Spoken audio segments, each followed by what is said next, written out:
나를 위해 주님밖에 내가 사모할 자 이 세상에 없네. 내 맘과 힘을 믿을 수 없네. 오직 한 가지 그 진리를 믿네. 주는 나의 힘이요, 주는 나의 힘이요, 주는 나의 힘이요. 영원히 주를 의지하. 주는 나의 힘이요, 주는 나의 힘이요, 주는 나의 힘이요. 영원히 주를 의지하리,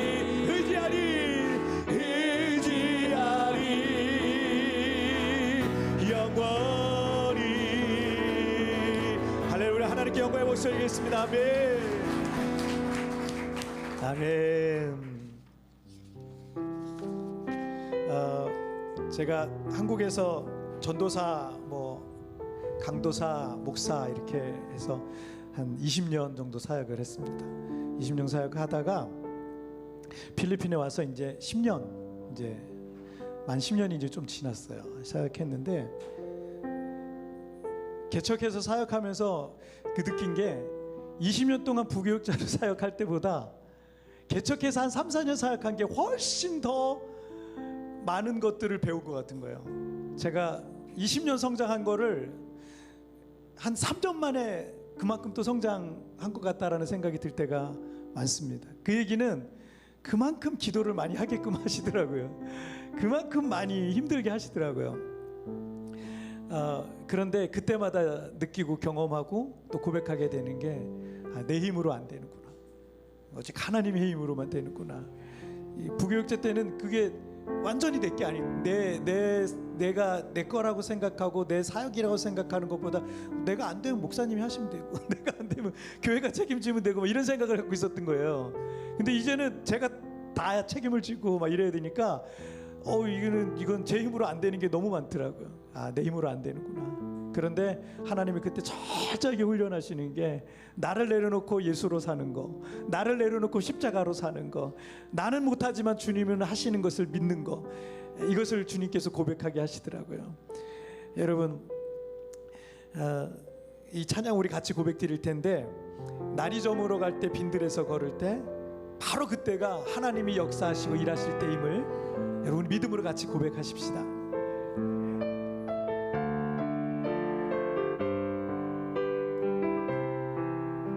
날이 저물어 갈 때, 날이 저물어 갈 때, 빈들에서 걸을 때, 그때가 하나님의 때.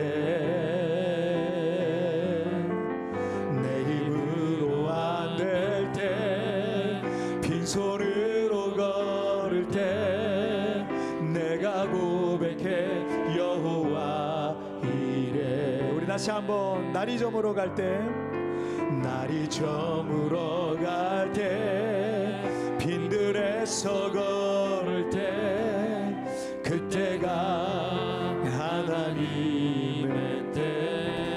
내 힘으로 안 될 때, 내 힘으로 안 될 때, 빈손으로 걸을 때, 내가 고백해 여호와 이래. 주가 일하시네, 주가 일하시네, 주가 일하시네. 주께 아끼지 않는 자에게 주가 일하시네, 주가 일하시네.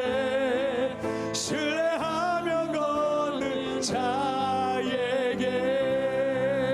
우리 모인 이곳에 주님 함께 계시네. 누리네 아버지 은혜. 적은 떡과 물고기, 적은 떡과 물고기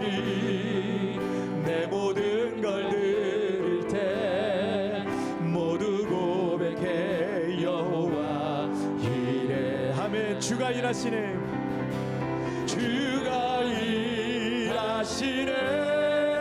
주가 일하시네.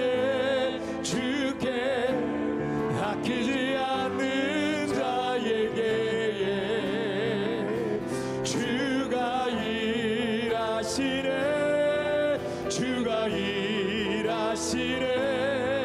신뢰하며 걷는 자에. 우리 다시 한번 주가 일하시네. 주가 일하시네. 아멘. 주가 일하시네. 주께 아끼지 않는 자에게 주가 일하시네. 주가 일하시네. 신뢰하며 걷는 자. 다시 믿음으로 고백합니다. 주가 일하시네. 주가 일하시네. 주가 일하시네. 주께 아끼지 않는 자에게 주가 일하시네. 주가 일하시네. 신뢰하며 걷는 자에게 성령이 오셨네. 성령이 오셨네. 성령이 오셨네.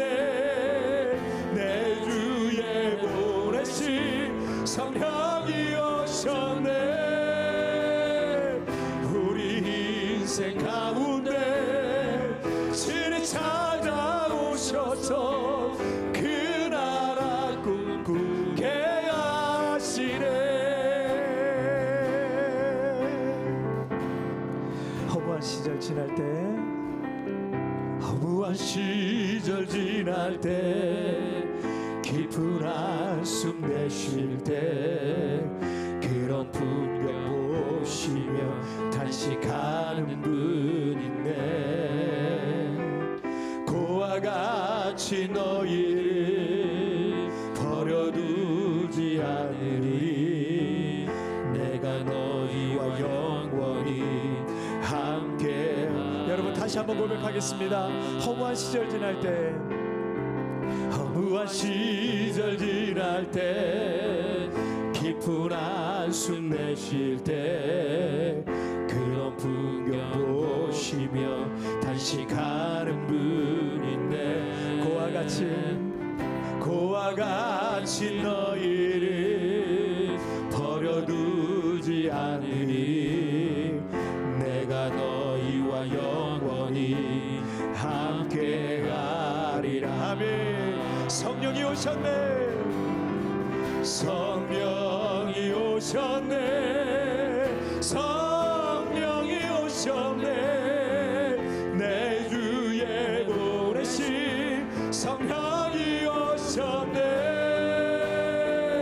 우리 인생 가운데 진히 찾아오셔서 그 나라 꿈꾸게 하시네. 억눌린 자 갇힌 자, 자유함이 없는 자, 피난처가 되시는 성령이 계시네. 주의 영이 계신 곳에 잠자유가 있다네. 진리의 영이신 성령이 오셨네. 아멘. 할렐루야. 성령이 오셨네. 성령이 오셨네. 내 주에 보내신 성령이 오셨네. 우리 인생 가운데 진히 찾아오셔서 그 나라 꿈꾸게 하시네. 다시 한번 성령이 오셨네. 성령이 오셨네. 성령이 오셨네. 내 주에 보내신 성령이 오셨네.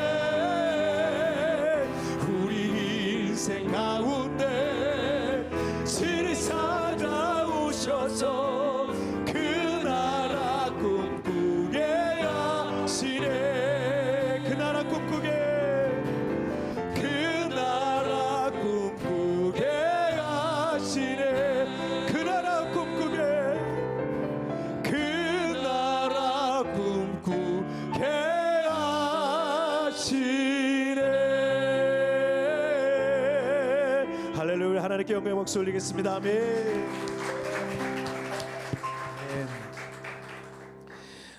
제가 얼마 전부터 참 자주 흥얼거리면서 부르는 찬양이 한 곡 있는데 얼마 전에 알았어요. 근데 이 곡을 지은 사람이 홍이삭이라는 가수더라고요. 근데 선교사님 아들이세요. 선교사님 아들인데 아프리카에 선교하시는 선교사님 아들이라는 것을 최근에 알았는데 한동대를 갔다가 중간에 다시 음악을 너무 하고 싶어서 버클리로 갔다가 학비가 없고 학비도 너무 비싸 그래서 중간에 이제 포기하고 다시 이제 한국으로 귀국하는데 부정교합 수술을 또 해야 되고 이 자신의 삶이 지금 너무 그냥 편한 길로 가지 않고 너무 힘든 길, 부모님도 그렇게 힘든 길을 가서 아프리카에서 고생하시는데 자기도 한동대를 다 졸업 다 못하고 중간에 끊고 버클리 갔다가 버클리에서 또 중간에 끊고 다시 오면서 학비가 없으니까 그러니까 이래저래 자신의 인생이 너무 꼬인 것 같고 너무 힘들고 어려운 길을 가는 것 같은 그런 상황 속에 있었대요. 그런데 그때 이 찬양을 작곡을 했답니다.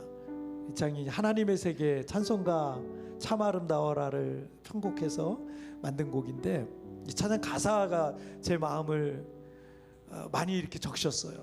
가사 내용에 보면 참 아름다운 곳이라 주님의 세계는 정말로 내가 나갔고 솔직할 수 있는 곳, 조금이라도 내 의라 할 수 없는 이곳.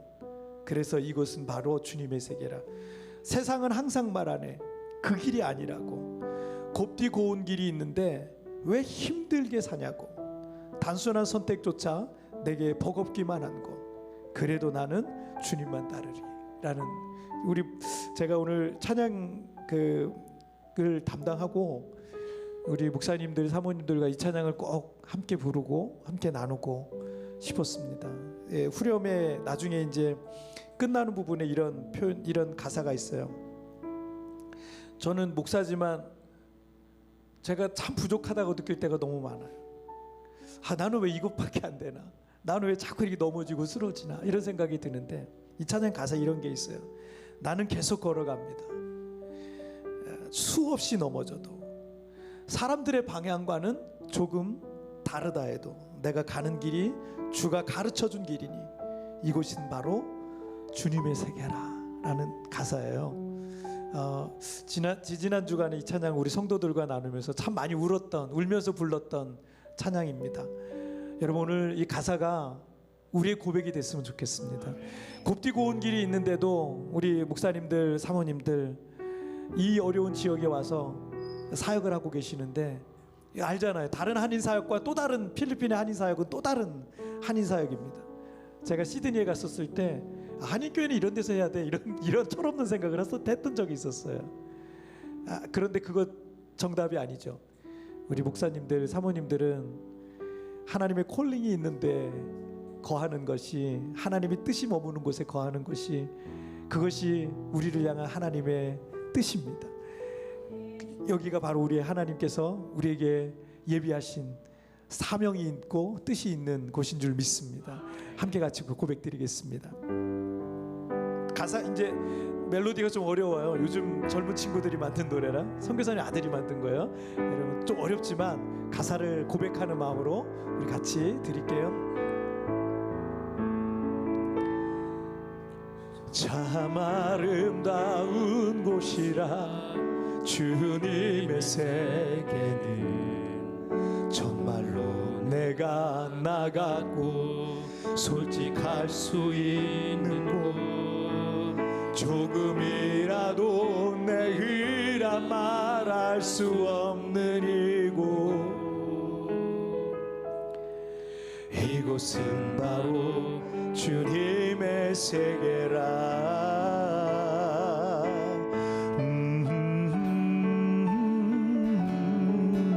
우리 허밍으로 같이 고백하겠습니다.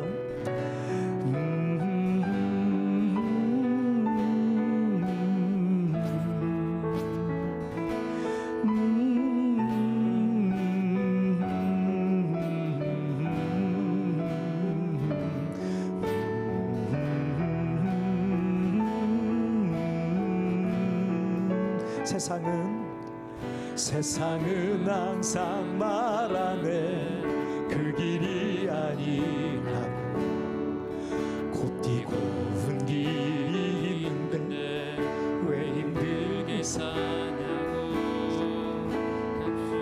선택조차 내게 버겁기만 한고 그래도 나는 주님만 따르리 자바르다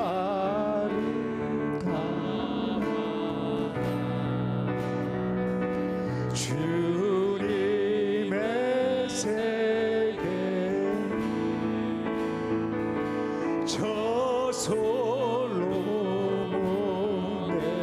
호보다 더 고운 배가 주 찬송하는 저 맑은 새소리 내 아버지의 지으신 계속없이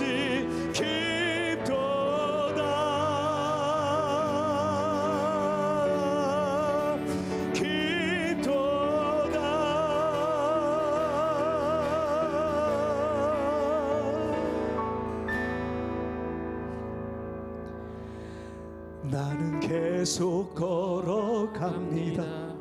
수없이 넘어져도 사람들의 방향과는 조금 다르다 해도 내가 가는 길이 주가 가르쳐준 길이니 이곳은 바로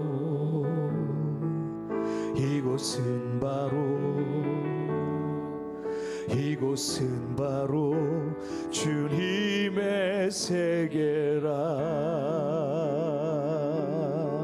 여러분 이제 우리 함께 같이 기도할 때 여러분 우리가 잘 먹고 잘 살기 위함이면 왜 필리핀에 왔겠습니까? 아니 그 전에 우리가 왜 주님의 부르심에 응답해서 목회자가 되고 사모가 되고 목사가 되었겠습니까? 여러분 우리는 잘 먹고 잘 살기 위한 것이 우리의 목적과 목표가 될 수가 없습니다. 우리는 주님 나라 가는 그 순간까지 주님이 우리를 위해서 준비하신 바로 그 길 따라 가는 것입니다.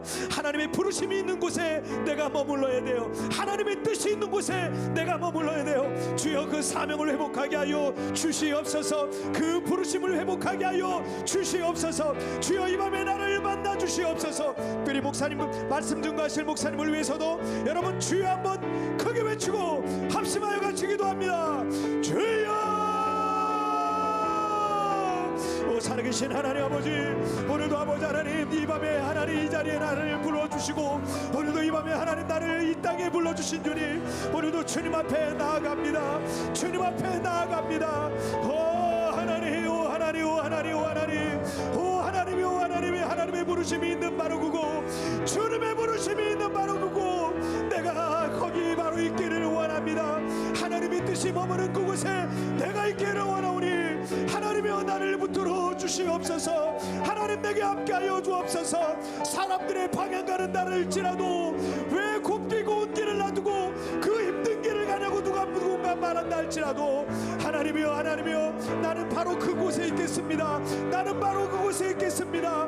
나는 바로 그곳에 있겠습니다. 그곳이 바로 하나님의 세계며 하나님의 일하시며 하나님의 뜻이 머무는 곳인 줄 믿사오니 오 하나님 일하시고 역사하여 주옵소서. 오늘 이 밤에 아버지 하나님 또 강사 목사님 세워주실 때 그 말씀을 통하여 우리의 영혼이 깨끗해지기를 원합니다. 정결해지기를 원합니다. 사명을 회복하기를 원합니다. 은혜를 회복하기를 원합니다. 고쳐 주옵소서. 치료하여 주시옵소서. 새롭게 하여 주시옵소서. 오 하나님 나를 고치시고 우리를 고치고 교회를 고치시는 그 놀라운 주님의 놀라운 역사가 오늘 이 밤에 있게 하여 주시옵소서.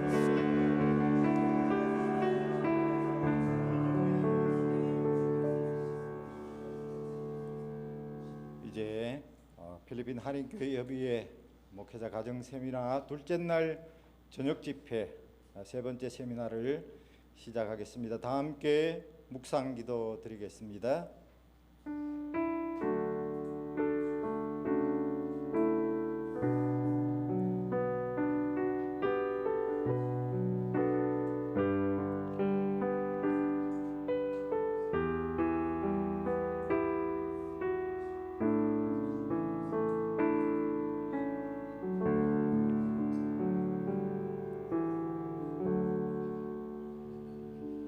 함께 찬송 부르겠습니다. 401장 찬송을 함께 하시겠습니다.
이제 기도하실 때에 다바오 아름다운 교회를 섬기시는 우리 장상훈 목사님 나오셔서 기도하시겠습니다.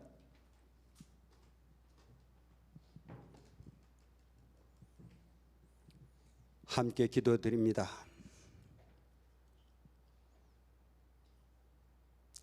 거룩하신 아버지 하나님, 홀로 영광을 받아 주시옵소서. 주님의 그 높으신 이름을 찬양합니다.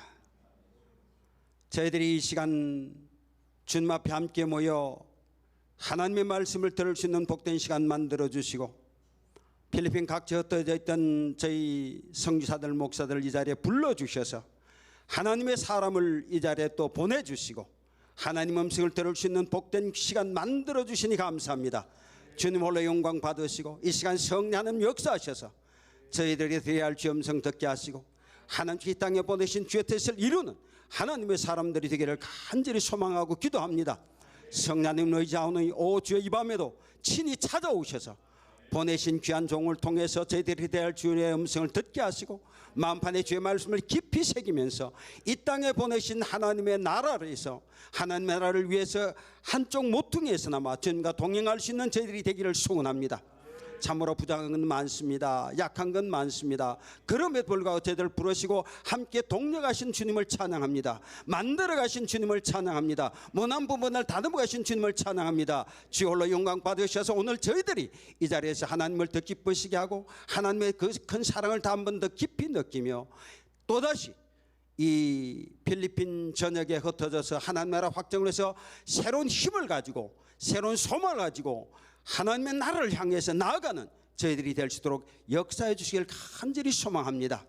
우리 주의 성령 하나님께서 역사하셔서 정말 오늘 이 밤에 다시 한번 저희들을 새롭게 하시고 깨닫게 하시고 관점을 바꾸게 하시고 주의 능력을 사모하게 하시며 또다시 달려갈 길을 바라보며 주님 오실 그날을 바라보며 주님 앞에 설 그 한날을 바라보며 끝까지 선한 싸움을 싸우는 저희들이 되게 하옵소서. 이 밤에 시동을 주님께 의탁하며 예수님의 이름으로 기도합나이다. 아멘.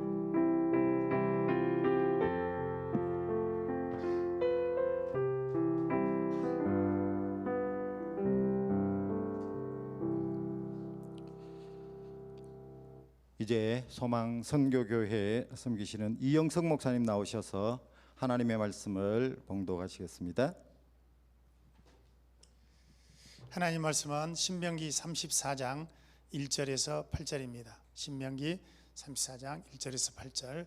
모세가 모압 평지에서 느보산에 올라 여리고 맞은편 비스가산 꼭대기에 이름에 여호와께서 길르앗 온 땅을 단까지 보이시고 또 온 납달리와 에브라임과 므낫세의 땅과 서해까지 유다 온 땅과 남방과 종류의 성읍 여리고 골짜기 평지를 소알까지 보이시고 여호와께서 그에게 이르시되 이는 내가 아브라함과 이삭과 야곱에게 맹세하여 그 후손에게 주리라 한 땅이라.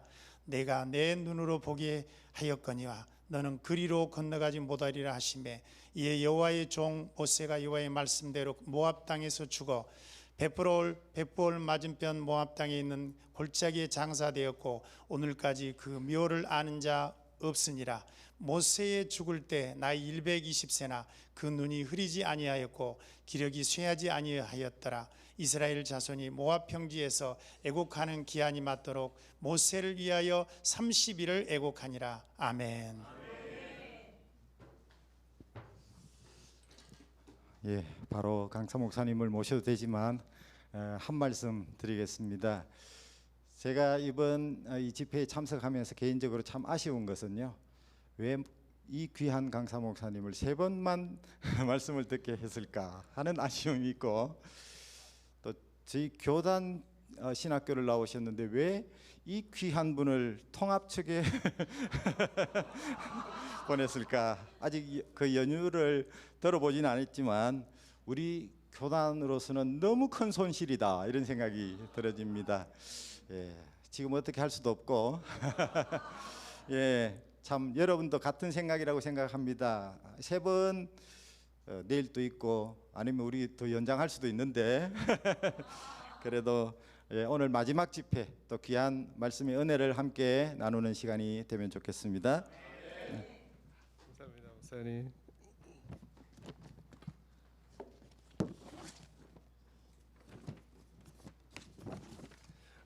그래서 제가 연합 집회에 딱 맞는 강사인 것 같습니다. 네. 잠시 기도하고 말씀 나눌까요? 거룩하신 아버지 하나님 감사합니다. 이 시간도 저희가 주님 앞에 모였습니다. 하나님, 이 시간이 모세가 시내산에서 하나님을 배웠던 그 자리와 같도록 하나님 인도해 주시옵소서. 사람 앞에서의 자리가 아니라 좋으신 우리 아버지 하나님 앞에 우리 모두가 머무는 자리가 꼭 될 수 있도록 하나님 함께해 주시고, 하나님께서 이 시간에도 우리 사랑하는 목사님들, 사모님들에게 주시고자 하시는 아버지 하나님의 마음이 아름답게 전달되는 복되고 귀한 자리 꼭 되도록 하나님 함께해 주옵소서. 예수님의 이름으로 기도하옵나이다. 아멘. 아멘. 이 시간에도 하나님의 은혜가 여러분과 함께 하시기를 주님의 이름으로 축원합니다. 우리 하면 주변의 분들과 함께 인사하도록 하겠습니다. 참 잘 오셨습니다. 은혜 받고 돌아가세요. 참 잘 오셨습니다. 은혜 받고 돌아가세요. 네. 저는 천만 다행이라고 생각합니다. 이제 오늘이 마지막이라는 게 제가 생각해 보니까 목사님들과 사모님들 앞에서 말씀을 전하고 했던 게 이번이 4번째인 것 같아요. 제가 아까 어떤 목사님 질문 받고 생각해 봤더니 한국에 보면 그 온누리교회가 하고 있는 트리니티 신학대학원이 있어요. 거기서 이제 공부하신 분들이 햇불회라고 하는 것을 조직해 가지고 각 지역별로 하는데, 그 햇불회에서 몇 번의 초청을 받아서 목사님들을 대상으로 또 사모님들을 대상으로 말씀을 전한 적이 있었는데, 제가 정직하게 고백하면 어제 오늘 참여했던 이 자리에 제가 있게 된 것이 제가 하나님의 도구로 여러분에게 도움을 드리는 것보다 더 많은 것들을 제가 마음에 담게 되고 또 생각하게 되고 또 제 어떤 한 부분들이 또 이렇게 회복되는 걸 느끼는 걸 경험했어요. 그래서 정말 거듭 여러분에게 너무 감사하다는 말씀 꼭 전해드리고 싶고요. 저를 뭐 다시 초대하실까 하는 생각이 들기는 하는데, 언젠가 여러분들이 기억하시고 한 번 더 와주셨으면 좋겠습니다라고 한다면 제가 기쁨으로 잘 준비해서 여러분들을 내년은 말고요. 네. 그 다음에도 말고요. 조금 여유 있는 다음에 잊혀질만 할 때 네, 한번 하시면 제가 여러분들을 정말 말씀이 아니더라도 다른 영역으로도 잘 섬기는 기회가 꼭 있었으면 좋겠고, 제가 여러분에게 인사말 할 시간 그닥 없을 것 같아서요. 한국에 꼭 오시거든 저희 교회가 공항에서 서울로 가는 그 중간 지점쯤에 있어요. 그리고 고속도로에서 빠져나오자마자 저희 교회 있으니까 저희 교회 오셔서 필리핀에서 오셨다고 하면 제가 꼭 만난 식사와 만난 커피 대접하면서 여러분과 교제하고 싶은 마음이 있으니까 어떤 분이든 괜찮습니다. 혹 여러분의 자녀들이라도 여러분의 이름을 빌어 저에게 오면 제가 잘 만나주고 또 만난 거 사주고 기도해주고 보내드리도록 그렇게 하겠습니다. 자주 여러분 뵙지 못하겠지만 지금 이렇게 만난 이 교제가 주님 안에서 아름답게 이루어질 수 있기를 간절히 소망합니다. 오늘 이 시간에는 마지막으로 제가 목사님들께 처음 와서 말씀드렸던 것처럼 세 가지 화두로 여러분과 뵙기를 원했습니다. 관점에 대한 부분, 동일한 인생을 살아도 동일한 상황을 살아도 어떤 관점을 가지고 있느냐에 따라 다른 태도와 자세로 그 인생을 살아가게 됩니다. 아까 마지막 찬양도 그런 얘기 하잖아요. 다른 사람들과는 방향이 다를지라도 나는 그 길을 계속 걸어간다. 왜 그럴까요? 다른 사람들은 못 보고 있거든요. 근데 이 사람 보고 있거든요. 그 본다는 게 뭐냐 하면 관점이 다르기 때문에 그렇습니다. 저는 믿음이라는 거 복잡하게 생각하지 않습니다. 믿음이라고 하는 게 뭐냐 하면 내 안경을 벗어버리고 하나님의 안경을 딱 써버리는 것입니다. 지금 나 죽을 것 같습니다. 그게 내가 보는 내 시각입니다. 그런데 내 안경을 벗어버리고 하나님 안경 딱 썼더니 여기가 죽음의 자리가 아니라 기회의 자리가 된 거죠. 저는 가끔 이런 생각 해봐요. 여러분, 다니엘이 왜 사자굴 속으로 걸어 들어가죠? 죽을 게 뻔한데 아무도 안 걸어 들어갈 거예요. 근데 그 사람은 보는 거예요. 보는 거예요. 그곳에 들어가도 살 길이 있다는 걸 보는 거죠. 그죠? 우리는 안 보이니까 답답한 거예요. 그래서 저는 늘 하나님 앞에 기도할 때 제가 가장 기도하는 내용이 뭐냐 하면, 하나님 제 눈을 바꿔주세요. 제 눈을 바꿔주세요. 남들이 못 보는 거 보게 해주세요. 남들이 보는 거 안 보게 해주세요. 하나님께서 보시는 거 나도 볼 수 있게 해주세요. 그러면 사는 거죠. 여러분, 순교하는 분들이 어떻게 순교할 수 있을까요? 저는 순교할 때 이렇게 하시는 줄 알았어요. 하나님이 순교할 때 스데반 등 같은 경우 돌 맞았잖아요. 우리 목사님들 아시죠? 돌 맞는다는 게 짱돌 몇 개 맞아서 죽는 게 아니라 돌 맞아서 돌이 몸에 쌓여가지고 더 이상 움쩍닥사도 할 수 없을 만큼의 돌이 쌓여서 죽는 거라는 거. 그럼 여러분, 제일 아픈 게 깐데 똑 갈 때가 제일 아프잖아요. 깐데 똑 가는 걸 계속 당하는 거예요. 전 처음에 어렸을 때 순교당하면 그때 하나님이 고통 다 없애주시는 거라는 생각을 했어요. 그렇지 않겠죠, 그죠? 근데 스데반은 어떻게 참았을까요? 다른 사람들이 보이지 않았던 곳이 보인 거예요. 그죠? 저는 여러분에게 관점이 변하게 되는 놀라운 은혜가 꼭 있기를 주의 이름으로 축원합니다.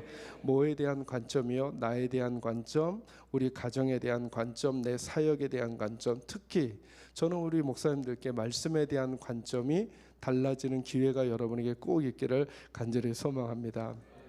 제가 우리 성도들에게 짓궂은 질문 많이 하는데요. 목사님, 사모님들께도 한번 해볼게요. 여러분, 하나님께 순종하는 게 쉬워요, 어려워요? 자, 이제 우리 같은 업계에 있으니까 대답은 잘하기로 해주셨어요. 여러분, 순종이 어려워요, 쉬워요? 이렇게 질문하면 다 어렵대요. 근데 제가 어느 날 성경을 다른 눈으로 보니까 제가 이렇게 질문할 테니까 다시 대답해 주세요. 하나님이 시키신 게 어려울까요, 쉬울까요? 이렇게 질문 안 해보셨죠? 우리는 순종은 어렵다고 하는데, 자, 다시 다른 질문요. 하나님이 하라고 시키신 그 일은 쉬울까요, 어려울까요? 생각 안 해보셨죠? 네, 제가 이제부터 설명해 드릴게요. 하나님이 홍해를 가르시는데 어떻게 하라 그랬냐 하면 이렇게 하셨어요. 지팡이를 든 손을 어떻게 하라고요? 자, 여러분, 손에 지팡이 들고 내미는 거 쉬워요, 어려워요? 쉽죠? 근데 왜 순종이 어렵죠? 하나님이 시키신 건 어렵지가 않아요. 그 하나님이 시키신 걸로 될까라고 생각한 내 마음이 어려워요.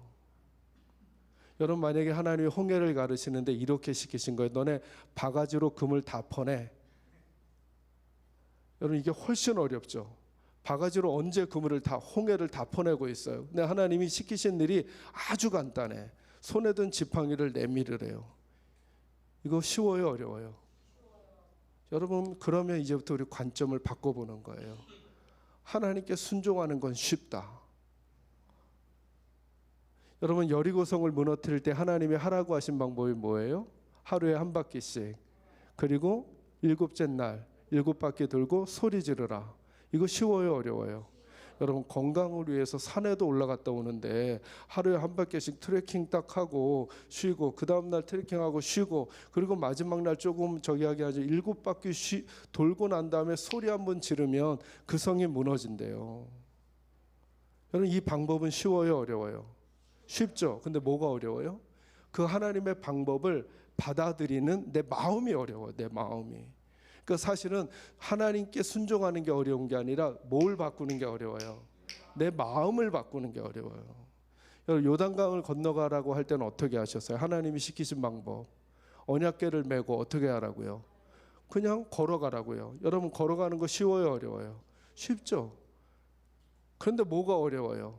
하나님이 정말 계시겠어? 하나님이 정말 그 일을 하시겠어? 하나님이 정말 그렇게 하실 수 있으시겠어? 라고 하는 나의 경험과 나의 선 지식과 편견과 고정관념이 하나님의 생각으로 바뀌어지지 않는 게 어려운 거예요.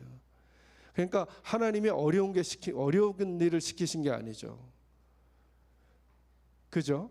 여러분, 관점을 바꾸시면 다른 시도의 싸움을 할 수 있어요. 그러니까 싸움은 하나님하고 하는 게 아닌 거죠. 싸움은 내 마음하고 하는 거예요. 바뀌지 않는 내 마음, 딱딱해져 버린 내 마음.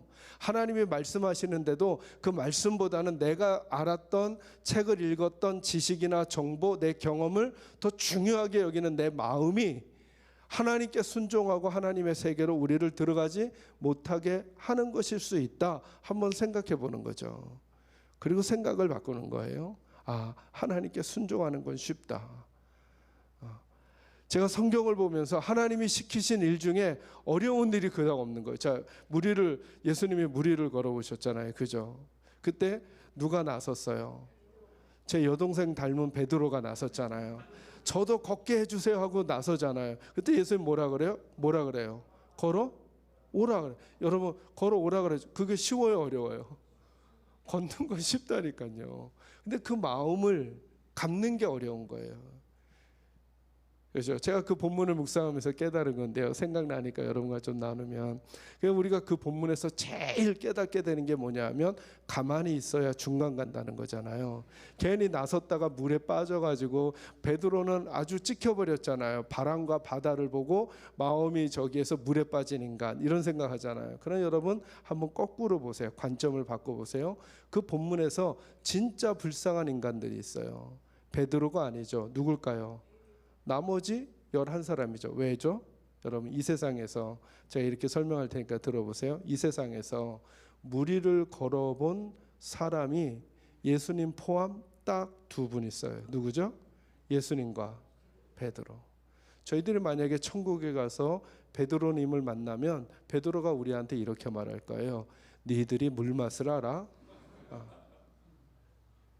맞아요. 우리는 창피는 안 당했지만, 우리는 바람과 바다를 보고 물에 빠졌다는 얘기 안 듣지만, 그래서 늘 불신앙의 예처럼 들려지는 그 일은 당하진 않지만 베드로는 알고 있을 거예요. 무리를 걷는 맛이 어떤 맛인지.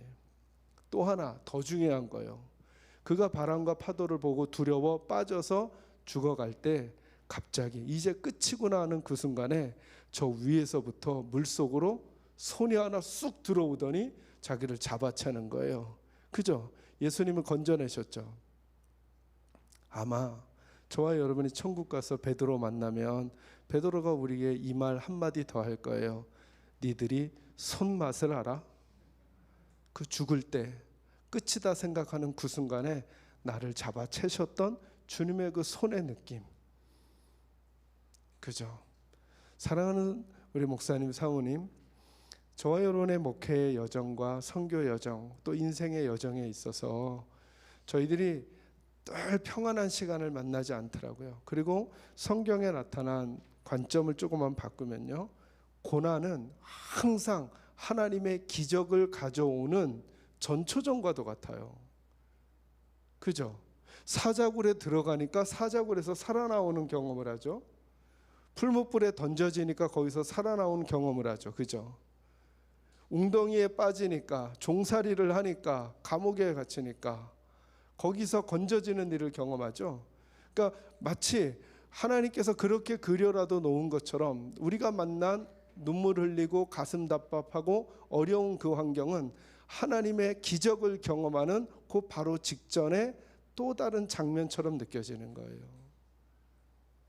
그래서 저는 여러분에게도 그 위로와 권면을 좀 드리고 싶어요. 혹시 힘들고 어려운 일 만났다면, 그런 사역의 자리에 있다고 한다면 그 자리가 바로 내 하나님의 좋으심을 경험할 절호의 기회라는 사실을 여러분이 볼 수 있기를 주의 이름으로 축원합니다. 그래서 저는 관점을 바꾸는 게 매우 중요하다고 생각해요. 그래서 제가 주일날 설교할 때도 늘 하나님 앞에서 제일 기도하는 제목이 뭐냐면, 오늘도 하나님 예배당에 오는 우리 성도들에게 관점을 바꿔줘서 보내게 해주세요. 그래서 제가 설교를 그닥 어렵게 생각하지 않고 복잡하게 생각하지 않아요. 여러분, 설교하면 사람 변해요, 안 변해요? 옆에 있는 분 보시면 돼요. 네. 설교를 한 인간도 잘 안 변하고 그 설교를 제일 옆에서 들은 인간도 잘 안 변하죠. 사람 잘 변해요, 안 변해요? 그죠? 그래서 제가 담임 목회 시작할 때 아주 열정이 아주 컸어요. 내가 하나님의 말씀만 제대로 전하면 우리 성도들 다 뒤집어지고 인격이 다 변할 줄 알았어요. 변한 줄 알았는데요, 그 모습이 안 드러나서 그렇지 몇 년 지나 다른 환경, 다른 장면을 딱 만나니까 그거 다 나타나는 거예요. 그래서 제가 이제는 수를 다르겠어요. 행동 바꾸려고 하지 말자. 여러분, 우리가 뭘 결단해도 행동이 금방 바뀔까요, 안 바뀔까요? 안 바뀌어요. 그런데 오늘 이 시간에도 바꿀 수 있는 게 있어요. 그건 생각이에요, 생각. 만약에 아내를 때리고 있었잖아요. 제가 결혼을 언제 했냐면 신대원 2학년 때 했어요. 2학년 때 하는데, 결혼하기 전에 저희 선배 전도사님들이 저를 부르는 거예요. 불러서 한 날 하는 말이 무슨 말이냐면, 오규야, 여자는 초장에 잡아야 돼. 저한테 그러는 거예요. 근데 제가 제 아내를 초장에 못 잡았어요. 네. 그래서 제가 지금도 쥐어 살거든요. 아닌 것 같지만 완전 쥐어 살아요. 근데 여러분, 쥐어 사는 거 그닥 나쁘지 않더라고요. 왜냐하면 저분이 제 인생을 다 책임져 줘요. 먹고 입고 자고 용돈 뭐 이것까지 다 지가 통제해가지고 절 책임져 줘요. 그리고 전 뭐 앞으로도 소망이 그닥 보이진 않아요. 벗어날 소망이. 근데 그냥 그렇게 살려고요. 근데 제가 하려는 얘기는 이런 얘기예요, 여러분. 여자는 초장에 잡으라고 누가 얘기했죠? 성경이 아니면 세상이? 세상이. 제가 무슨 생각했냐면, 아니 우리 전도사님들도 여자를 초장에 잡으라는 말을 하네. 여자하고 북어는 며칠에 한 번. 이거 큰일 나요, 목사님. 이거는 네. 이거 대부분은 여자분들이 대답하는데 이걸 목사님이 하시다니.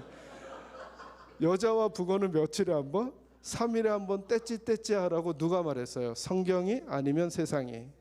세상이. 그런데 교회 다니는 성도들 중에도 여전히 지금도 암탉이 울면 집안이 망할 것 같고 여자는 조용히 해야 될 것 같은 이야기를 하는 이들이 교회 일 열심히 하고 안내하고 기도 근엄하게 하는 성도들 중에 꽤 있어요, 여러분. 이게 믿음이에요, 아니에요? 믿음은 관점이 바뀌는 거예요. 누구의 관점으로? 하나님의 관점으로. 여러분, 성경은 뭐라고 말하는가? 성경은 베드로서에서 그러잖아요. 여자는 어떤 그릇과 같아요? 연약한 그릇과 같다. 연약한 그릇은 깨어지기 쉽다는 걸 말하죠. 깨어지기 쉬운 그릇은 어떻게 보관할까요? 함부로 아니면 조심조심? 조심조심. 저도 잘 못하는 거지만 관점은 바꿀 수 있잖아요. 아, 여자는 함부로 다루면 안 되는구나. 눈빛도 말도 태도도 자세도 그의 마음도 그녀의 몸도 함부로 굴리려고 해서는 안 되는구나. 가 성경이 말하는 관점이에요. 그러면 믿음이 있다라고 하는 건 뭐냐면 믿음은 이제 오늘 모세의 이야기를 통해서도 말하게 될 텐데요. 내 열심으로 하나님을 위해서 뭘 하는 게 아니에요. 하나님께서 어떻게 보시고 어떻게 생각하시느냐를 이제부터 내 생각과 내 방법으로 받아들이고 나도 그렇게 살겠다라고 하는 게 믿음이잖아요. 그죠? 그래서 성도들에게 매 주일마다 생각을 바꿔줘야 되겠다. 생각을 바꿔야 행동이 바꿔져요. 그래서 관점을 바꾸는 게 매우 중요하다.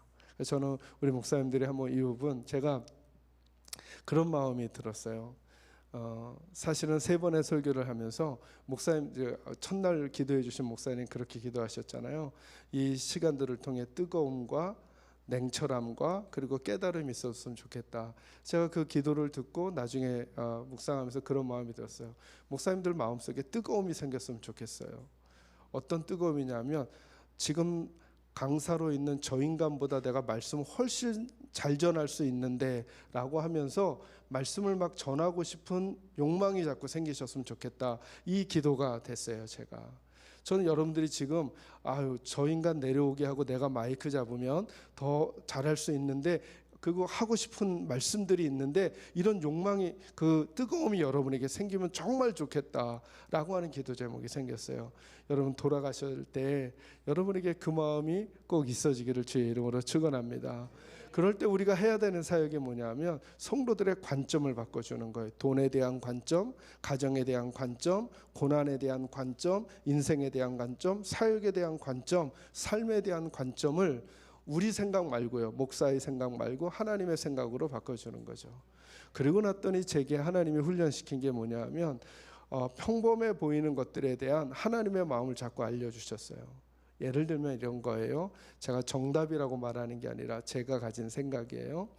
한때 한국교회에 아주 유명하셨던 목사님들이 다 이렇게 문제가 돼서 막 어려워지신 때가 있어요. 그때 막 기독교계에서도 그렇고 뭐라 하냐면 한국교회가 위기라 그랬어요. 근데 제게 이런 생각이 드는 거예요. 여러분 대답해 주세요. 같은 업계에 우리 있으니까. 여러분 여의도 순복음교회 하면 누가 생각나요? 그죠? 온누리교회 하면요. 사랑의 교회 하면요. 자, 그런데 원래 제 질문에 대답해 주세요. 원래 교회 하면 누가 생각나야 돼요? 교회 하면 누가 생각나야 돼요? 그죠? 근데 우리는 언제부턴가 교회 하니까 사람이 생각났어요. 그리고 그 사람이 우리 곁을 떠나니까 무슨 생각이 드냐 하면 이제 한국 교회에 별이 없대요. 저는 아까 찬양인도 하시는 목사님 보고 깜짝 놀랐어요. 왜냐하면 얼마 전까지만 해도 한국 교회에 막 돌았던 캐치프레이즈가 뭐냐 하면 세상의 소망은 어디라고요? 여러분 못 들어보셨나 봐. 세상의 소망은 교회다 이렇게 말했어요. 여러분 세상의 소망이 교회예요? 예수님이에요? 당근 예수님이죠. 저 아까 그 목사님이 그 고백할 때 너무 좋았어요. 맞아요. 세상의 소망은 교회가 아니에요, 여러분. 아무리 훌륭한 교회도 세상의 소망이 될 수 없어요. 세상의 소망은 오직 누구밖에 없어요? 예수밖에 없어요. 그러니까 교회가 교회 하면 누구 생각이 나야 돼요? 예수님 생각나야죠. 그래서 저는 거꾸로 지금은 교회의 위기가 아니라 지금이 절호의 기회다. 온 성도들이 교회 생각하면 누구를 생각할 수 있는 사람 지도자가 없어졌으니 그 유명한 이들이 없어지니 이제부터 예수가 생각나는 그런 교회 공동체들이 세워질 절호의 찬스다라고 생각하면 지금은 위기예요, 기회예요? 기회죠. 기회라고 생각하는 사람들은 그 본질을 붙들게 될 거예요. 그래, 우리 교회에서 예수를 높이자. 우리 교회에서 예수를 높이자. 우리 교회에서 예수를 높이자. 뭐 이렇게 여러 번 해서 아멘 나오면 제가 좀 힘들죠, 그죠? 네. 우리 교회에서 누구를 높이자? 그죠? 제가 오전에 그런 말씀드렸잖아요. 목사는 중매쟁이에 불과해요. 성도들을 우리에게로 이끄는 거 아니죠, 그죠? 그죠? 성도님들을 예수님에게 연결해 드리고 예수님이랑 잘 살게 해드리는 게 우리 역할이에요. 그죠? 그래서 성도들은 교회를 자꾸 생각하면 예수님 만나고 싶어서 예배가 그러해야 되잖아요. 말씀 들으면 예수님 생각이 나서 말씀 찬양을 하면 예수님이 생각이 나서 그 예수에게 자꾸 오고 싶도록 우리가 도와주는 역할, 서비스해 주는 역할, 중매쟁이 역할, 요리해 주는 역할, 그걸 넘어가면 안 되는 거죠. 그러니 지금은 절호의 기회예요. 절호의 기회예요. 지금은 선교할 수 있는 절호의 기회, 교회가 교회다워질 수 있는 절호의 기회를 저희들이 만난 줄로 믿으시기를 주의 이름으로 축원합니다. 관점을 바꾸니까 어두운 색깔이 밝게 보여요. 관점을 바꾸니까 약해 보이는 게 강해 보여요. 관점을 바꾸니까 아무것도 아닌 내가 아무것도 아니어도 상관없어요. 고수이신 하나님이 우리 써주시면 되는 거죠. 여러분에게 이 은혜가 꼭 일어나기를 주의 이름으로 축원합니다. 두 번째 여러분과 나누고 싶었던 화두가 뭐냐면 능력이 뭐냐는 거예요. 저는 제가 능력자가 되고 싶었던 생각이 굉장히 많았어요. 왜냐하면 말씀드렸지만 워낙 카리스마가 없다 보니까 어떻게 하면 내가 카리스마를 갖게 될까. 그래서 시중에 나와 있는 리더십 책이라는 것은 웬만한 책은 다 읽어봤던 것 같아요. 그런데다가 여러분 뭐 지금도 제가 약간 어버어버하는 게 있는데요. 제가 제일 못했던 게 남들 앞에 서는 거였어요. 그래서 저희들 왜 초등학교 때 이렇게 뭐 음악 시간에 노래 부르는 이렇게 시험 보고 그러잖아요. 그럼 전 너무 떨려가지고 노래를 못하니까 선생님이 저보고 너 애국가 불러 이렇게 말씀하셨어요. 왜냐하면 그땐 조회가 있어가지고 애국가는 자주 불렀잖아요. 그것도 벌벌벌 떨 만큼. 제일 못했던 것 중에 하나는 국어책 읽는 거. 몇 분 단에 뒤에서 몇 번째 누구 이거 일어나서 읽어. 그럼 저는 그걸 너무 못했던 사람이에요. 그래서 설교를 너무 못해가지고 설교학 책을 굉장히 많이 읽었던 기억이 나요. 그런데 어느 날 깨달았어요. 제가 늘 하나님 앞에 기도하고 있는 거예요. 하나님, 저는 설교를 잘하는 목사가 되게 해주세요. 이렇게 기도하는데 하나님이 이렇게 말씀하시는 거예요. 저에게 난 널 이미 목사로 쓰고 있어. 이 말씀을 딱 주시는데 그때 제가 깨달음이 딱 왔어요. 아, 여러분 잘 보세요. 하나님, 설교를 잘하는 목사가 되게 해주세요. 기도하고 있으면 아직은 설교를 잘하는 목사예요, 아니에요? 아직 아니죠. 계속 아닌 거예요, 계속. 하나님이 이렇게 말씀하시는 거예요, 제게. 내가 널 단에 세운 그 순간 난 너만을 사용할 거야. 이런 마음을 딱 주시는 거예요. 그래서 제가 하나님이 날 사용하신다는데 나는 나를 인정하지 않고 있는 거예요. 그래서 제가 저희 부목사님들에게 늘 해주는 말이 그래서 이 말이에요. 목사님, 오늘 이 예배 땐 하나님이 우리 교회에서 목사님을 쓰시는 거야. 목사님이 우리 교회 성도들 영혼을 채워줘야 돼. 목사님만이 오늘 이 시간엔 설교자예요. 제가 이 얘기 꼭 해줘요. 왜요? 능력은 우리 말에서 나오는 줄 알았는데 아니에요. 저희 은퇴하신 저희 목사님 계셔요. 저희 목사님은 50까지 사업을 하시다가 50세에 야간 신학교를 졸업하시고 저희 교회 그러니까 담임 전도사님으로 오셔서 사역을 시작하신 목사님이세요. 제가 그 밑에서 목사님 도와드리곤 했었는데 대학교 2학년 때부터. 근데 이분은 신방을 희한하게 하세요. 희한하게. 그래서 저는 그래도 대학 때부터 계속 신학을 해왔잖아요. 성경 신학을 해오고 했는데 목사님이 성경을 인용하는 거 보면 이게 문맥에 하나도 안 맞는 것 같은 거예요. 근데 희한해요. 목사님 신방하면서 너 연세가 높아요. 너 시편 51편 몇 절 펴봐. 딱 피잖아요. 그리고 네가 읽어. 딱 읽으면 그거 읽는 신방받는 분들이 펑펑 우는 거예요. 저는 어떻게 배웠냐 하면 성경은 전후 문맥에 맞춰서 그 책의 장르가 가지고 있는 독특성을 다 이해한 이후에 해석할 수 있다 이렇게 말했어요. 근데 저희 목사님이 어떻게 하냐, 성경 한 구절 딱 가져오는데 가져와서 하는데 그것이 그 심령을 울리는 거예요. 그리고 제가 성경을 다시 봤더니 예수님도 바울도 전후 문맥을 다 따진 상태에서 가져오지 않고 가져오신 다음에 예수님께서 그 본문을 해석해 버리셔요. 우리가 그래도 된다는 게 아니라 저희들에게 가지고 있는 마음 중에 내가 이해되고 내가 생각한 수준에서 성도들이 은혜를 받을 거라 생각하는 것이에요. 그게 아니라 능력은 우리에게서 나오는 것이 아니라 예수님에게서 나오고 예수님의 말씀에서 나오는 거예요. 저는 복음을 전하는 게 두렵지 않아요. 왜냐하면 복음은 누구와도 양보하거나 타협할 필요 없잖아요. 그죠? 능력은 말씀에 있는 거고 예수님에게 있는 거잖아요. 있는 그대로 알려드리면 되는 거죠. 우리는 그냥 전해주면 돼요. 뭐가 어려워졌었냐면 그 능력 있는 말씀을 내가 능력 있게 만들어야 한다는 생각이 우리를 어렵게 하더라고요.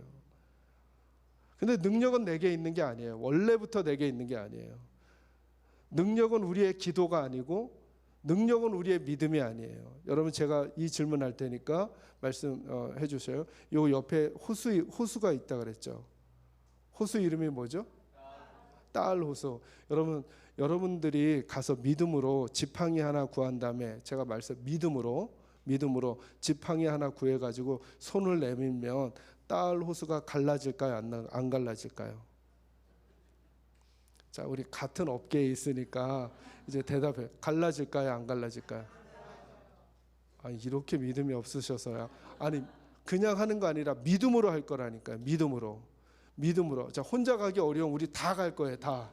우리 다. 아니 필리핀에 있는 목사님, 사모님, 선교사님, 사모님 다 가서 나무 하나씩 구해가지고 믿음으로 이거 하면 딸 호수가 갈라질까요? 안 갈라질까요?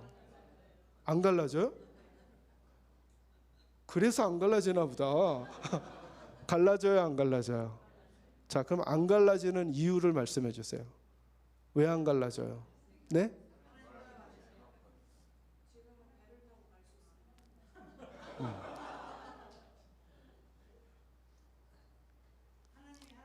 맞아요, 사모님. 능력은 말씀에서 나오는 거였어요. 믿음으로 내미는 게 아니라, 자, 여러분 나중에 제가 모세 얘기를 좀 할 때 더 설명드리겠지만 능력은 모세의 팔에서 나온 게 아니에요. 하나님이 말씀하셨죠. 또 팔을 내밀어. 이 말씀에. 그러니까 능력은 우리의 설교에서 나오는 게 아니에요. 하나님의 말씀에서 나오는 거죠. 그러니까 우리가 말이 좀 어눌하거나 좀 설교를 못하거나 전혀 상관없죠. 뭐만 가져오면 내가 말을 잘해서 내가 설명을 잘해서 내가 저기를 잘해서 설득하려는 의도가 아니라 그냥 이분의 말씀 가지고 내가 전한다 라고 하는 마음이 능력이라는 사실을 잊지 마셔야 되는 거예요. 그래서 그 말씀 나눴잖아요. 왜 제자들 9명은 예수님이 옆에 계시지 않는데도 두려워하지 않고 자신만만해 해버렸을까? 자신들의 경험, 숫자 해봤거든요. 돈 있거든요. 그러니까 더 이상 누구 생각을 안 해요? 예수님 생각 안 해요. 예수님을 놓치면 다 놓치는 거죠. 여러분 그래서 이 말씀 생각나시죠? 요한복음 15장에 예수님은 나는 포도나무에 너희는 가지니 너희가 나를 떠나서는 모두 할 수 없다고요. 아무것도 할 수 없대요. 이게 영어로는 nothing이죠. 숫자로 표현하면 0이죠. 자, 같은 어깨에 있는 우리 목사님 사원이 대답해 주세요. 정말 우리가 예수님 아니면 아무것도 못해요? 아니면 할 수 있는 거 있어요? 진짜 아무것도 못해요? 할 수 있는 거 있어요? 그죠? 그래서 우리가 그 말씀 안 믿는 거예요. 예수님은 이렇게 말씀하셨는데요. 너희가 나를 떠나서는 아무것도 한다 못한다. 못한다 그러셨는데요. 이건 무슨 뜻이에요 그러면? 맞아요 여러분. 저희가 예수님 떠나서도 할 수 있는 게 있어요. 예수님 떠나서도 우리의 설교의 말로 누군가를 감동 줄 수 있어요. 예수님 떠나서도 우리의 사역으로 누군가에게 도움 줄 수 있어요. 예수님 떠나서도 우리의 찬양으로 영향을 줄 수 있어요. 예수님 떠나서도 우리의 기도로 누군가에게 감동을 전해줄 수 있어요. 근데 이게 무서워요. 예수님은 그걸 딱 보신 다음에 그게 뭐라고요? 아무것도 아니라고. 그거 아무것도 아니야 나한텐. 너 아무것도 안 한 거야. 너 아무것도 안 한 거야. 너 아무것도 안 한 거야. 라고 주님은 그렇게 취급해 버리신다는 거예요. 누구 떠나서 하면? 예수 떠나. 그러니까 우리는 작은 걸 하든 큰 걸 하든 제일 먼저 점검할 게 누구에게 붙어 있는 거예요? 예수님께. 이 구절에 대한 답도 말해 주세요. 나는 내게 능력 주시는 자 안에서 모든 걸 할 수 있느니라. 이제는 아멘도 안 하실 거예요? 아멘이에요? 자, 같은 업계에 있는 우리들끼리 대답하는 거예요. 정말 우리 예수님 안에서 모든 걸 할 수 있어요? 그죠? 그래서 그 말씀을 안 믿는 거예요. 그럼 이게 무슨 뜻일까요? 제게 깨달아진 거. 우리가 예수님 안에서 한 거는 아무리 작아도 누가 의미 있다고 하시겠다는 거예요. 예수님이 너 그 의미 있어. 그 나한테는 전부와도 같아. 그 너무 의미 있어. 너 요만한 걸 한 것 같아? 아니 나한테는 너무 중요해.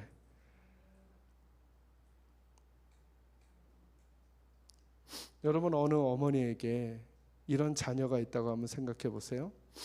이 자녀가 온 몸이 하나도 움직이지 않는 반신불수라고 한번 식물인간 상태라고 생각해 보세요. 매일 아침 일어나서 그 아이를 닦아주는 거예요.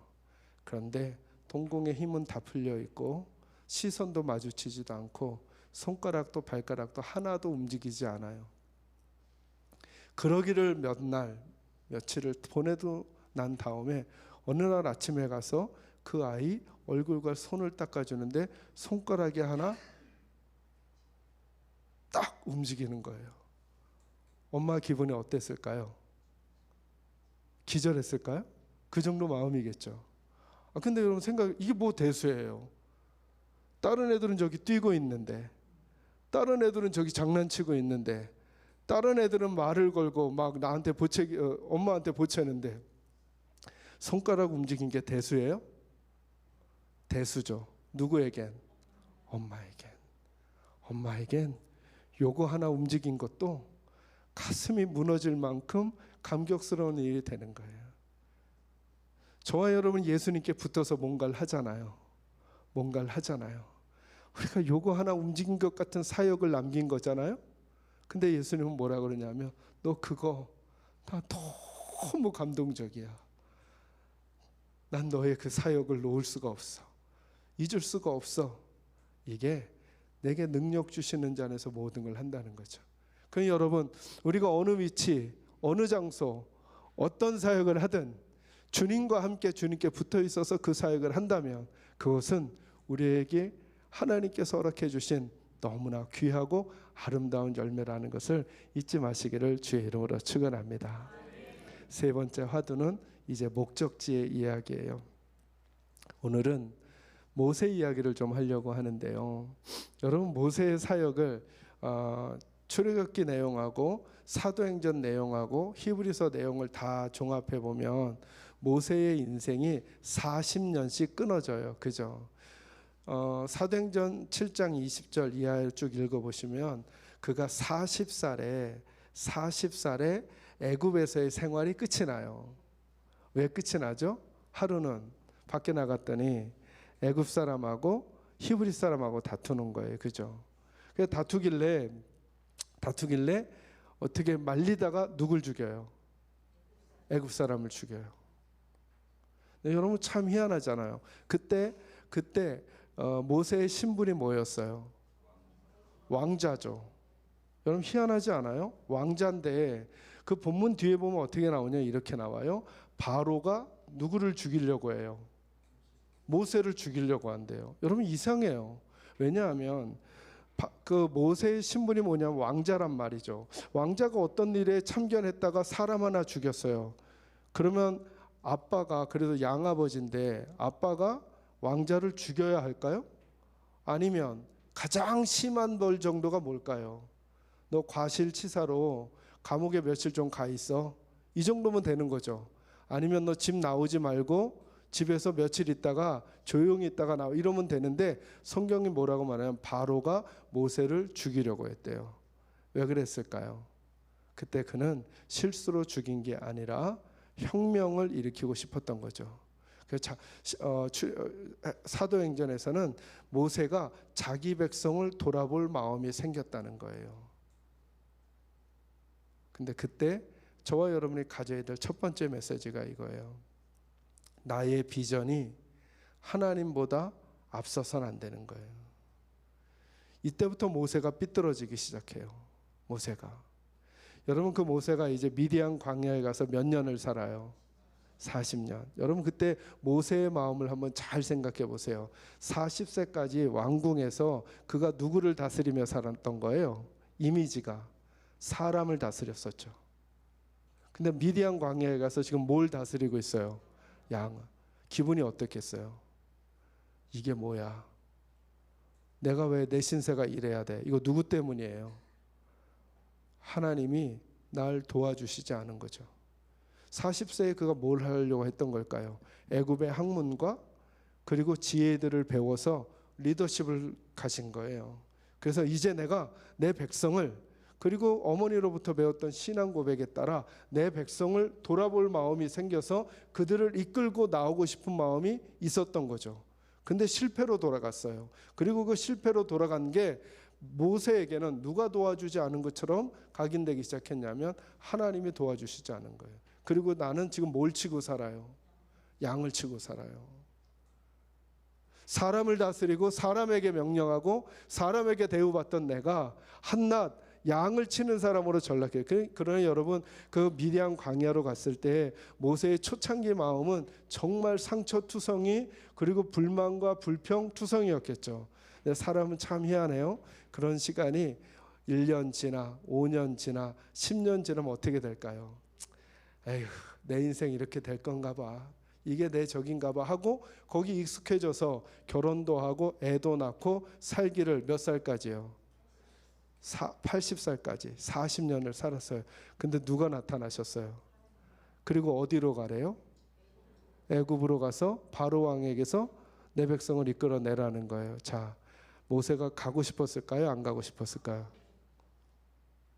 언제 안 도와주셨어요? 40살에 힘 팔팔하고 의욕도 있고 능력도 있고 그리고 힘도 있었을 때 하나님 안 도와주시더니 이제 양 치느라고 40년 사람 만난 것도 없고 이제 인맥도 사라지고 힘도 사라지고 다 빠진 내 나이 80에 누가 부르셔요? 하나님이. 가고 싶어요? 안 가고 싶어요? 모세가 간대요? 안 간대요? 안 간다 그러죠? 그래서 하나님이 화를 내시기까지 해요. 그래도 모세가 안 간다고 하나님께 내건 핑계가 하나 있어요. 그게 뭐라고요? 나는 뭘 잘못해요? 말을 그 부분 잘 읽어보세요. 말을 잘 못하는 모세가 누구하고 말싸움하고 있어요? 너무 재밌죠. 자기 말 못한다고 하면서 말 못한다는 모세가 하나님하고는 말싸움을 하고 있어요. 이게 무슨 말이에요? 하나님 나 당신한테 너무 삐졌어요. 내가 진짜 하나님을 위해서 하려고 했던 그 40살에는 하나도 도와주지 않더니 그래서 내가 그때 힘이 있고 그때 사람들을 부릴 수 있고 그때 영향력이 있을 때 나 거들떠도 보지 않고 이렇게 도망자의 삶을 살게 하시더니 이제 나 이 생활 적응돼 가지고 내 인생 이렇게 마무리하면 되나 보다 싶은 내 나이 80살에 나보고 거길 가라고요? 전 못 가요. 전 못 가요. 모세는 아주 마음이 딱딱한 사람이었던 거죠. 그런 그도 하나님이 쓰시면 다시 일할 수 있는 거예요. 저는 여러분에게 이 마음이 들었으면 좋겠는 거예요. 여러분이 필리핀에서 사역하시면서 어떤 마음 상황과 어떤 상황의 상황을 가지고 계셔요. 어떤 자리에 있어도 하나님이 오시면 새로운 시작이 가능한 거예요. 그죠? 그걸 모세의 삶을 통해 보여주는 거예요. 이제 모세의 삶의 마지막 장면을 여러분과 좀 얘기하려고요. 오늘 저희가 읽었던 신명기에는 어떤 장면이 나오냐면 이제 또 40년이 지나서 모세가 120살이 되었을 때예요. 오늘 본문 요약하면 무슨 얘기예요? 하나님이 모세 보고 어디서 죽자는 거예요? 여기서 죽자는 거예요. 여기가 어디예요? 가나안 땅 건너편 느보산 꼭대기예요. 하나님 얄궂어요. 왜 얄궂으시냐면 하나님께서 그날 그 꼭대기로 이끄시더니 어딜 보여주시느냐 하면 건너편 가나안 땅을 남쪽에서부터 북쪽까지 다 보여주시는 거예요. 여러분 모세가 죽을 때 표현하시죠. 모세가 죽을 때 눈이 뭐하지 않았다? 흐리지 않았으니까. 흐리지 않았다. 쇠하지 않은 건 기력이고 눈이 뭐하지 않았다? 흐리지 않았으니까 가나안 땅이 잘 보여요? 안 보여요? 잘 보여죠. 여러분 하나님께서 들여보내지 않을 거면 안 보여주시는 게 낫지 거기 보면 가고 싶지 않아요 여러분? 근데 하나님이 다 보여주셔서 이 표현들을 잘 묵상해 보세요. 그리고 뭐가 새하지 않았다고요? 기력이 새하지 않았다는 게 무슨 말이에요? 그 느보산을 그날 아침에 밑에서부터 위에까지 뛰어 올라간 거예요. 80kg 쌀가마니를 들고. 여러분 지금도 성지순례 가면 느보산은 걸어서 올라가지 않잖아요. 차를 타고 어느 정도까지 가서 주차장에 차 세우고 끝에만 살짝 걸어 올라가는데 이 모세 할아버지는 120살인데 그날 아침에 산 아래서부터 산 꼭대기까지 걸어 올라가신 거예요. 뭐가 새하지 않으니까. 짓궂은 질문할 테니까 답해 주세요. 이럴 때 죽는 게 복이에요? 안 복이에요? 한번 생각해요. 이럴 때 죽는 게 복. 다 우리 이런 얘기 하잖아요. 아, 건강하게 살다가 죽고 싶다. 바로 오늘이에요. 여러분의 인생에 바로 오늘이 제일 건강한 날이에요. 여러분 건강하게 살고 있는데 죽으면 복이에요? 안 복이에요? 제가 이런 질문 해보니까 너무 웃긴 거예요. 근데 모세가 지금 그런 거예요. 모세가. 근데 이 본문이 이상해요. 하나님도 모세 보고 뭐라 그러냐면 이제 그만하자 너는. 자, 여러분 이제부터 뭐 할 건데요? 가나안에 들어가서 가나안 정복을 해야 돼요. 여러분 생각해 보시죠. 하나님 입장에서 모세가 나을까요? 여호수아가 나을까요? 자, 우리 업계에서 누가 나아요? 모세가 낫죠. 백전노장에다가 믿음의 장부요. 광야의 경험을 가지고 하나님 앞에 무릎 꿇고 기도할 줄 알고 중보했던 그 믿음의 용사가 가는 게 하나님 입장에서도 누가 나아요? 모세가 낫죠. 자, 모세 입장에서도 모세가 낫겠어요? 여호수아가 낫겠어요? 모세가. 자, 이제 거꾸로 여호수아 입장에서는 자기가 낫겠어요? 모세가 낫겠어요? 이스라엘 백성 입장에서는 모세가 낫겠어요? 여호수아가 낫겠어요? 모세가. 그래서 여러분 너무 재밌는 게 신명기 30장 넘어가서 여호수아 1장에 가면 제일 많이 나오는 하나님의 권명과 명령이 뭐예요? 뭐 하지 말아라. 두려워하지 말라. 마음을 뭐하게 하라. 강하게 하라. 담대. 이 말 계속 나오죠. 왜 그랬을까요? 누가 두려우니까. 여호수아 완전 두려우니까. 누가 없어져서. 그래서 하나님은 알려주고 싶은 거죠. 너희 잊지 마. 내 일은 모세가 없어져도 누구만 있으면 하나님만 있으면 누굴 통해서도 여호수아를 통해서도 할 수 있는 거야 라고 하는 걸 여호수아와 이스라엘 백성에게 계속 알려주시는 거예요. 근데 우리도 생각해요. 여호수아보다 모세가 낫지.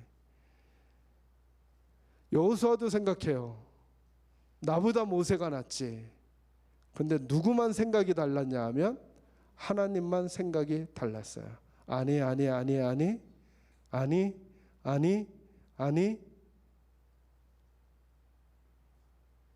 너희들은 내가 인도해. 그리고 그 생각에 동의한 사람이 누구냐면 모세예요. 모세는 어디서 죽냐면 그 느보산 비스가 꼭대기에서 죽어요.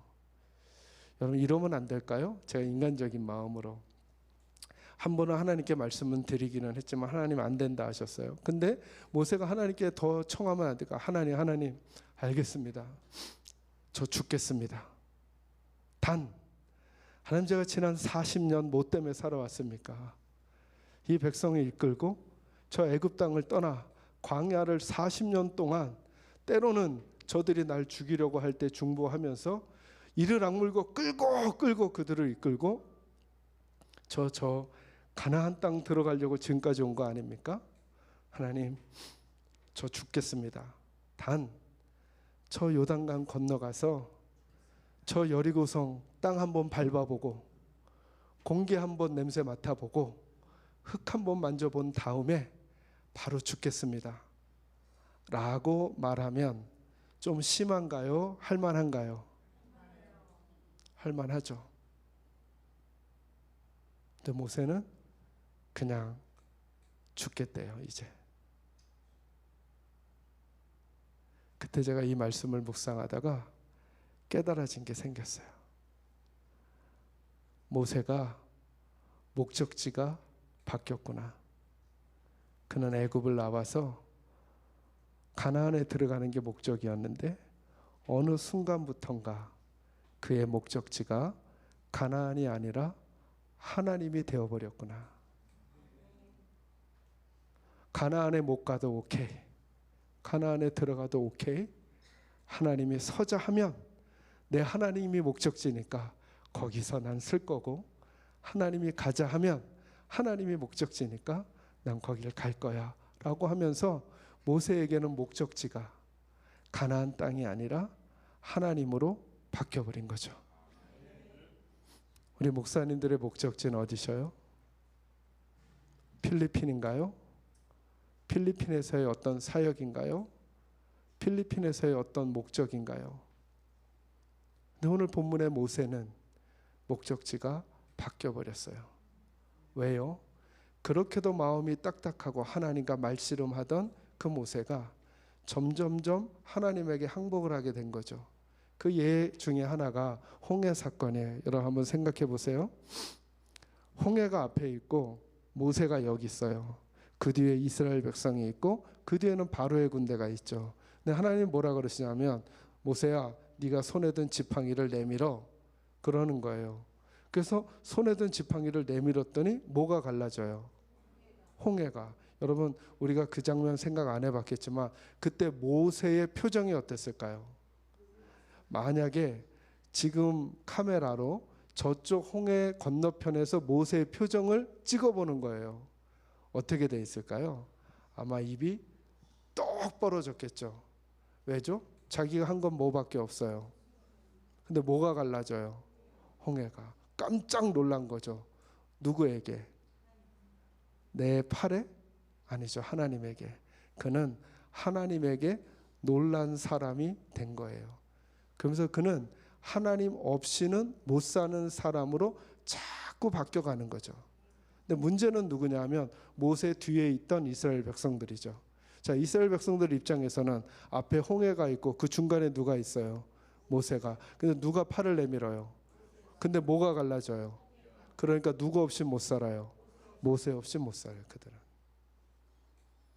그래서 모세가 40주야를 하나님과 만나러 올라갔을 때 그 모세도 우리에게 없다. 우리를 애굽에서 이끌어낸 모세도 우리에게 없다 그러면서 그들이 그때 금송아지를 만들죠. 여러분 저희들은 하나님께 놀란 사람이 돼야 돼요. 네. 저는 저와 여러분의 사역의 길이 언제가 마지막일지 우리 아무도 몰라요. 그래서 제가 이 말씀을 묵상하고 난 후부터 그래, 나도 내 목적지를 점검해야 되겠구나. 계산제일교회를 통해서 뭘 하고 싶은 게 내 목적인가? 아니면 하나님이 내 목적지인가? 만약에 하나님이 목적지라면 하나님이 더 가라고 하면 더 가야 할 거고, 서라 하면 설 수 있겠다라고. 왜냐하면 내 상급은 이제부터 내가 간 그 장소가 아니라 내 하나님이시니까.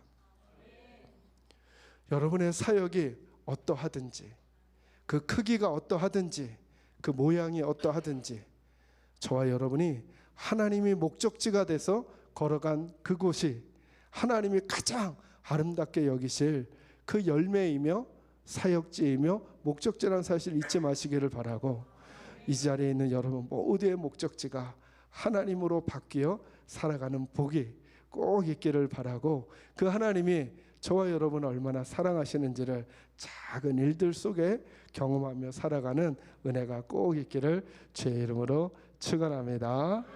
이제 마지막으로 제가 한번 기도하겠습니다. 거룩하신 아버지 하나님, 감사합니다.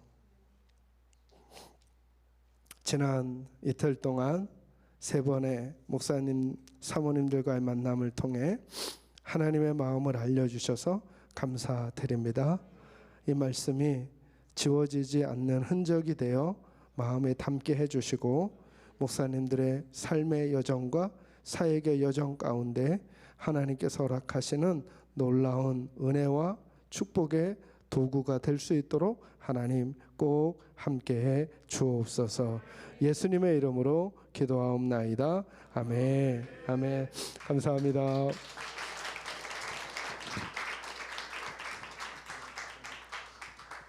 이제 마닐라 연합교회 박건식 목사님 오셔서 축도하시겠습니다.